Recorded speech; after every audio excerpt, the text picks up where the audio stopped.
Welcome to the Learning Pines YouTube. We hope this video helps. In this video, I will explain how to use an Audi Q5 jack. First, prioritize safety. Always park your vehicle on a level, firm surface, away from any traffic. Engage the parking brake fully and place wheel chocks behind the wheels that will remain on the ground. Before starting, locate your jack, tools, and spare tire, usually found in the trunk compartment. This preparation is crucial for a safe and successful tire change. Now, let's prepare your Audi Q5. Before lifting, use the lug wrench to slightly loosen the lug nuts on the wheel you intend to remove. Do not remove them completely yet. Next, locate the correct jacking points on your vehicle's frame. These are reinforced areas, usually found near each wheel.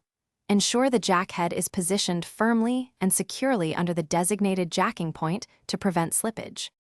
With the jack correctly positioned, slowly begin to raise your Audi Q5. Turn the jack handle clockwise until the tire is completely off the ground, allowing for easy removal. Remember, never place any part of your body under a vehicle supported only by a jack. For maximum safety, always use sturdy jack stands to support the vehicle once it's lifted, before you begin any work. Once your tire is replaced, it's time to carefully lower your Audi Q5.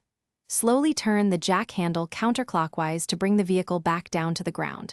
After the vehicle is fully lowered, tighten the lug nuts firmly in a star pattern. Finally, ensure all tools, the jack, and the spare tire are stored securely in their designated compartments. Drive safely.